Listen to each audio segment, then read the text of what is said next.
Assalamu alaikum, Iram. How are you? Walaikum assalam, Benish. I am doing well. What about you? How are you? I'm doing great too, thank you. So before we begin, everybody, it is my honor to introduce someone whose work who's truly reflects compassion, leadership, and service. She's a dedicated community leader and change maker who has spent years empowering others through humanitarian work, women's empowerment, and grassroots initiatives.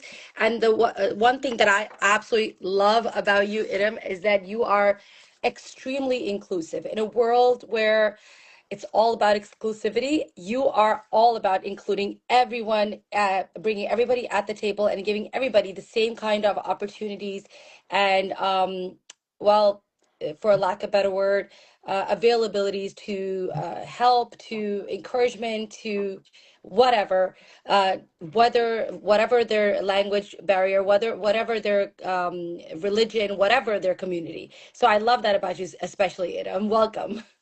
Thank you so much, Benish, for all the kind remarks. I appreciate it, and I'm really excited to continue the conversation with you today.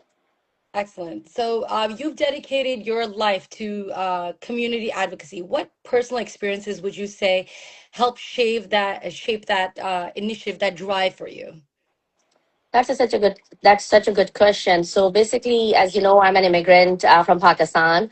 So when I moved here as an immigrant mother who has been working in the corporate sector in Pakistan and leading as a chief HR officer for an international company, I have myself, lived the experience of being an immigrant, a corporate sector person, coming into Brooklyn, which was my first home, which was the space where I started my first job, where my kids attended their first school. So we have seen a lot of things being an immigrant. And that kind of, a funny thing which I want to just share here. When I first moved to Brooklyn and my kids were seeing uncles wearing dhoti and running and walking on the street in Brighton Beach. So my kids were like, Mom, is it America? Are we in New York? And I'm like, yes, this is also New York and we are in America. So, those initial phases of my life with my family, navigating everything, pushed me in terms of being into the space of nonprofit sector and the social service sector, I would say.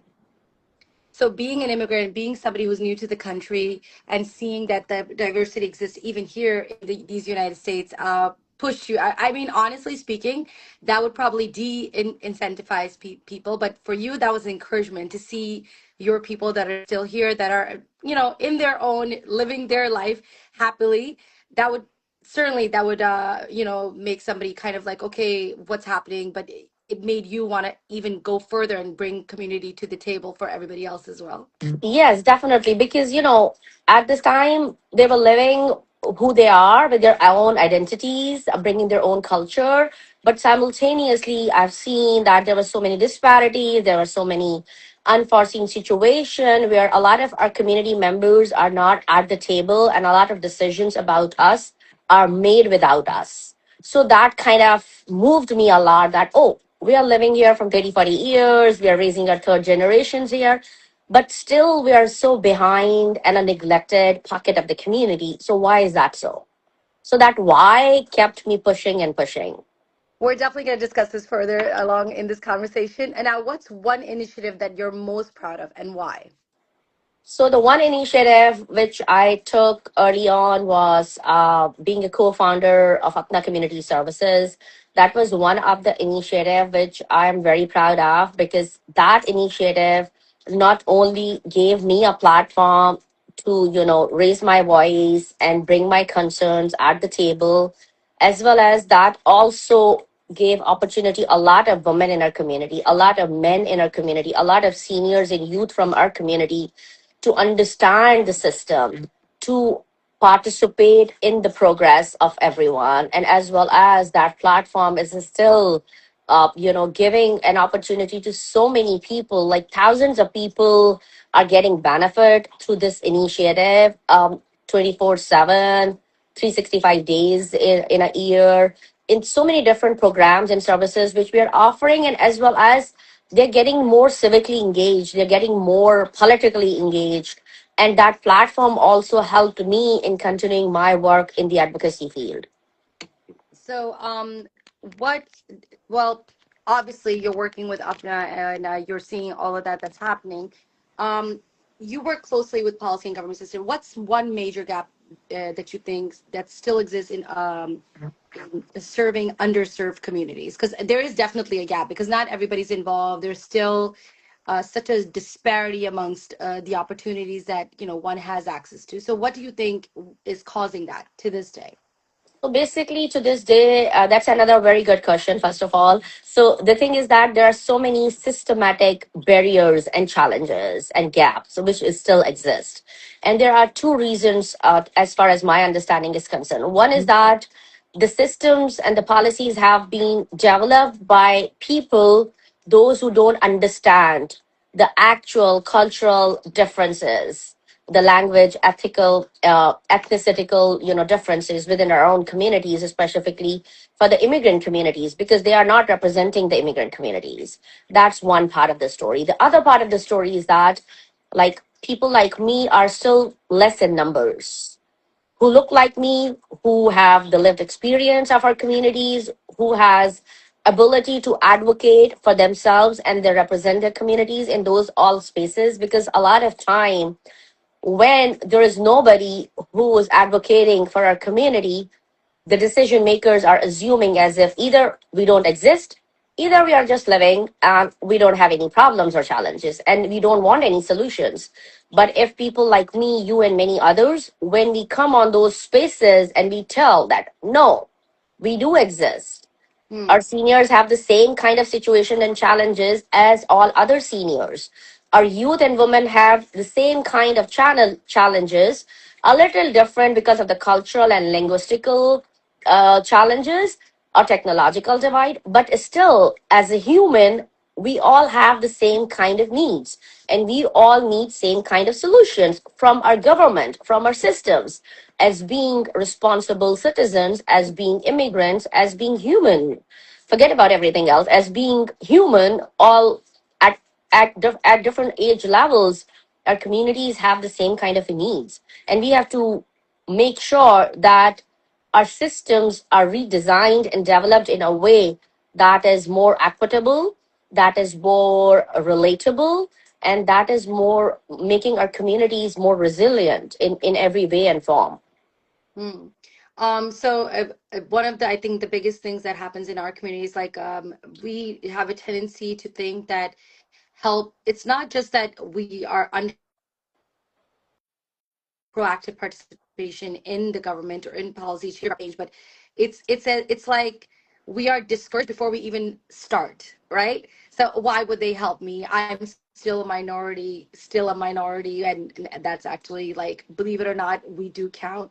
And then moreover, those that do stand up, those that do exercise their voice, those that do advocate for policy change, they're almost discouraged, wouldn't you say? Like they almost like, well, what do you think you're going to get out of this? Do you really think they're going to take you seriously? And it's almost looked at as because I am such a person. It's almost looked at as a hobby, to say the especially if you're not doing it in a career centered approach like you are. It's almost looked like a hobby more than an actual action that one is trying to do to change, bring policy change. So that is That is true. A lot of time we feel and we face a lot of internal challenges from within our own communities. And as well as we are the only one in a group of 100 or 200 people who look like us or who represent. I've been into spaces where I'm the only Muslim and hijabi in this space, in a group of so many different communities and ethnicities. But you have to bring that drive with you, because you have to connect your passion, I always say, with your purpose. So when we connect your passion with your purpose, Allah make everything easy for you.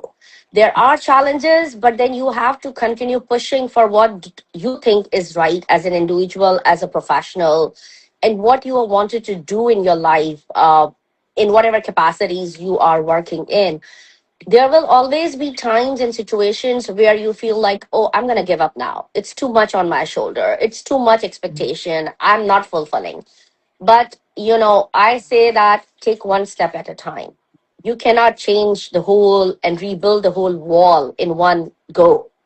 You have to continue, you have to stay persistent and consistent in terms of your efforts, and then the allies will start believing on you. So that's the thing I would suggest, that no matter it's hard, but it's not impossible. We are living in a world, in a land which is called a land of opportunities. So opportunities are there, but you have to continue strive for that. You have to continue struggle, you have to continue advocate, and that's how you build the system and break the barriers. Excellent. So how do you work with centers on diversity? I mean, how do you build that trust across cultures and languages and communities for that matter? Obviously, the diverse communities have their innate kind of nuances. So how do you build that trust that, we're obviously talking about that, and how do you build that kind of just that relationship, that friendship of reliance and balance? So for that, I have two rules. One is that I don't compromise on my integrity, and I don't compromise on my principles, no matter where I am, within our community or outside the community. And then the trust is a long term process. It's not like in one day and one meeting you can build that trust. But if you do not compromise and you have built your character and integrity, and then you're not compromising on your principles. So, initially I was a little resistant and reluctant in terms of advocating very openly. But like over the years, I have built that confidence, and I'm like, no matter who's in front of me, no matter is the highest official in the city, I am there for a reason, and I have been invited or have been given this opportunity for a reason. So if I'm not fulfilling that responsibility as a community advocate, I'm not doing my job right. And that thing is like, okay, people knows that I'm a troublemaker. Whenever I go, I raise concerns, I talk about issues, I talk about disparities, I talk about problems. And then, yes, it makes some people uncomfortable, but then a lot of allies down the road start joining hands with you, and you build your reputation, you build your connection, and then those people are actually help you in connecting and uplifting in one way or other. So that's like a combination of things which you have to gather in terms of sustaining and continuing and growing your relationship. And I know very early on during my school days, like my college days, one of my professors said that, that's like said to whole class that, your net worth is your network. So the strong your network is, the stronger your net worth is. And that phrase like stick to me very early on during my college days. And I'm like just believing on that and, working towards that. I'm actually marking off all of these things, and like first the passion with purpose, and then now your network is your net worth, like that. I mean, both of these are great just mantras for not only somebody who's just starting out in their life, but somebody who's well in it. Like these are ways to not only be these are ways to be successful in anything that you're endeavoring actually. So what Yeah. keeps you going, Idam? Honestly, like it like just hearing about it, it makes me feel overwhelmed. So what keeps you going in your endeavors? So basically, working in the nonprofit and advocacy field is not easy. I get it, right? It's not a piece of cake. It's very overwhelming. At times, you feel like there's too much on your shoulders, there's too much expectations. Sometimes I'm like in two meetings simultaneously, and then having somebody standing next to me and then asking my attention and response from me. A lot of multitasking you have to do. So you have to build that capacity and power mentally and physically to deal with all those things. But one thing which keeps me moving is just that I don't know whatever it is, but that force and the place where I am is just a path which has been designed for me, and I'm just following and going in that path. So that force is the biggest element in me. And my family support is on top of that. My husband and my kids have seen me studying and working and doing everything. So that whole support system plays a key role in any woman life in terms of pursuing your career, going for your dreams, advocating for your community, representing your community. But then I have a very good, alhamdulillah, support system around me, despite everything. So that force and that support system keeps me going. And then when I see a new case, a new challenge within the community where we are under attack, when we are seeing mom and dads and young youth or seniors desperate for help and asking for help and coming to our center and asking me for some sort of help, that thing keeps me moving. And that is the driving force for me. And I'm like, okay, I don't know the solution. I don't know the answer right now, but I'll figure something out for you.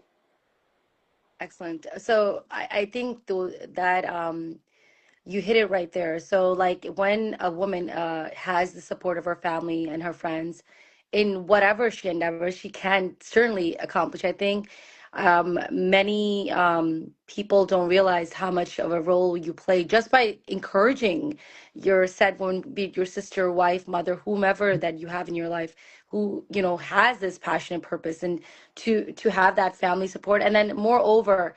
I love that you mentioned that you have this power, this force. Like, imagine to have like this thought that I'm destined for this. I'm destined to help these people. It's written in my fate. This is my role on this earth to help these people, be in an equitable situation, to have inclusivity, to have these opportunities, to not think that they're hindered by the background or their language or whatever. So it's amazing to actually see that in a person. It's very encouraging, in fact, especially in this day and age where there's only bad news all around. To be honest with you, it's like when there's even a minor good news, it's like, okay, no war, yay. Okay, so it's like I like we're actually cheering because that's the new norm now, frankly speaking, right? So to have that destiny, feel that destiny that I'm destined to help people, I'm destined to do better for other people. It's amazing to say the least. What advice would you give to young people who want to create real change in their communities and follow in your footsteps, in fact? So I would say one thing is that, you cannot get everything in one go, in 1 month, 1 year. And aim for high, but then work for that because you have to earn. It's not like somebody's going to put everything in a plate and just give it to you, to lead and give you a big title and a fancy car and a fancy job, which a lot of our young people assume as if, going out from college fresh. I know there were days when I was reporting few years, like 15, 20 years ago, I'm talking about. I was reporting to a school principal looking for, job.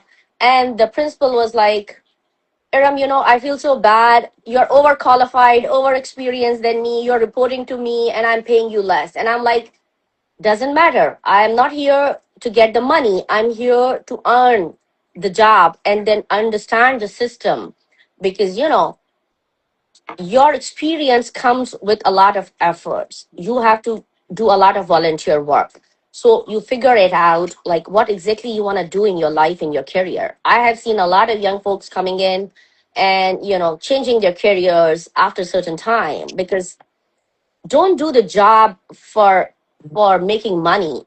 Do the job which you want to live with Mm, because the job, I don't do my job, I live my job, and that's why I'm more passionate, and that's why it keeps me motivated because yeah, who doesn't like big money and fancy car or fancy house? Everybody likes, I love it, but you have to make yourself to that road of success. And second thing is that do not expect anything from anybody.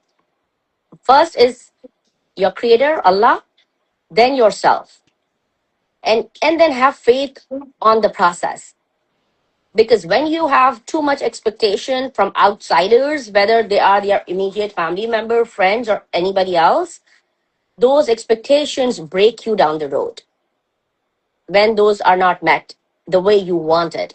But if you have tawakkal, believe, and just believe on the process, that tawakkal leads you and give you the power to deal with every circumstances of your life. And then I always see a positive side in every negativity of life as well. Because there is always a positive side of every negative side. It's just that what is the perspective of looking into that?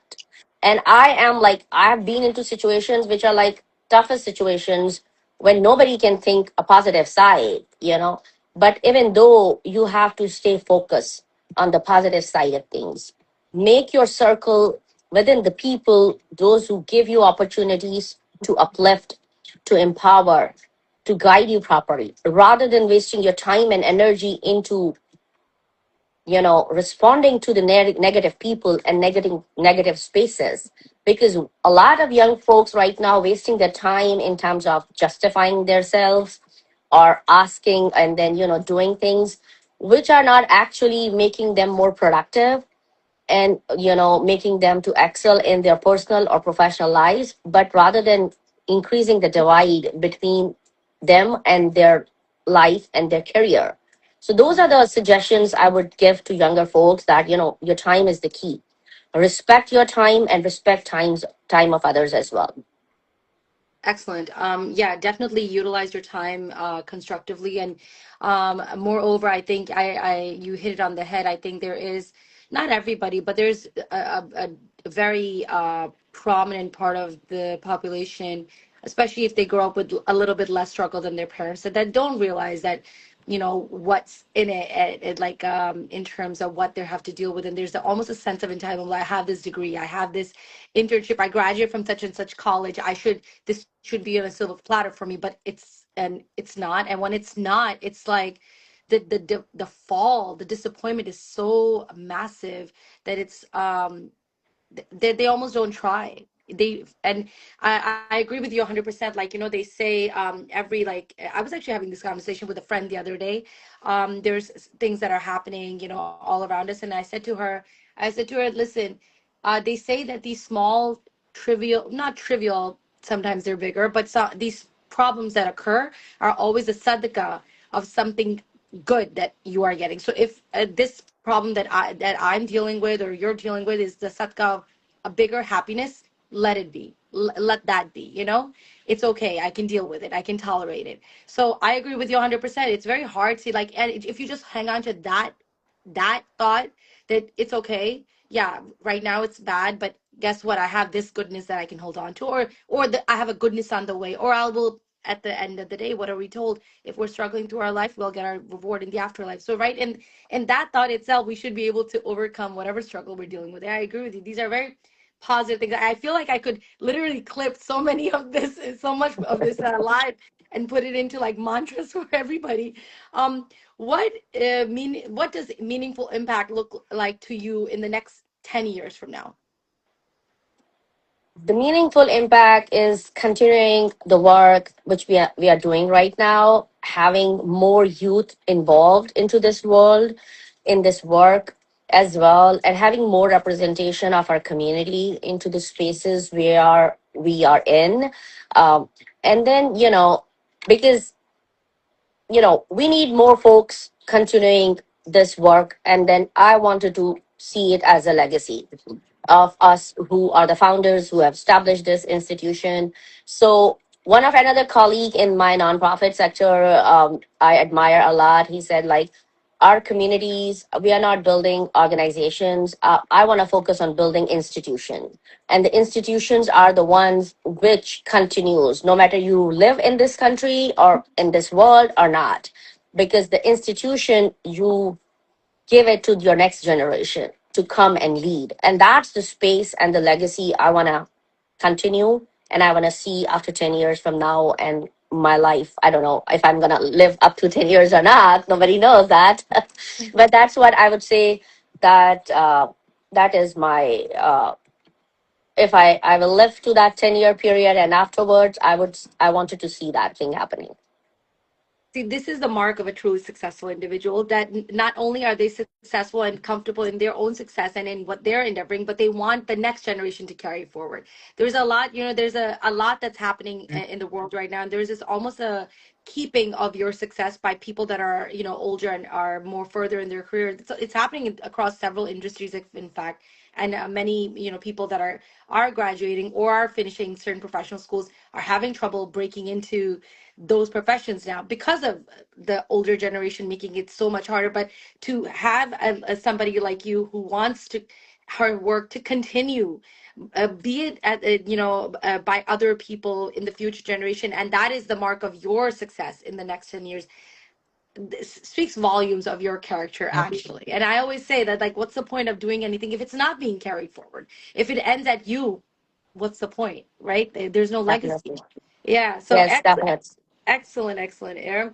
I'm so glad that we were able to do this. I know you're a very, very busy person, and I was very concerned that I need to make sure that I can get you here, and I look forward to further like helping you spread your message in any which way. And guys, so this is Erum Hanif. She's an advocate. She's a lawyer. She's the head of a community of is it? Can Apply I? community services. Community services in Brooklyn and beyond, in fact.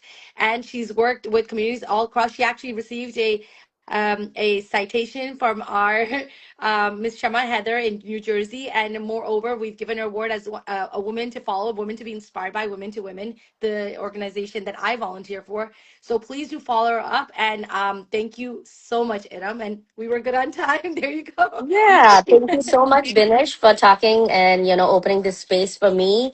And I'm more than happy to have more discussions with any young folks, any women, and any uncle and auntie, whoever wanted to contact me.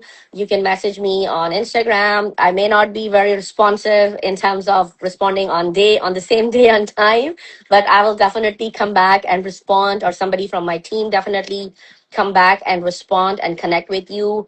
We are serving New York City, Nassau County, out of state as well. You need help, support. Our doors are open. You can reach out, and I appreciate you, Binesh, for opening your space for me. And I give you a lot of prayers and positive thoughts. So continue your movement, and may Allah bless you in whatever you're doing in your personal and professional life. May Allah bless you as well. And thank you so much. And the pleasure is truly all mine. All Thank you right. so much. Thank you Appreciate it. so much. All right. Take care. Bye. Take care. Assalamu alaikum. Bye, everyone.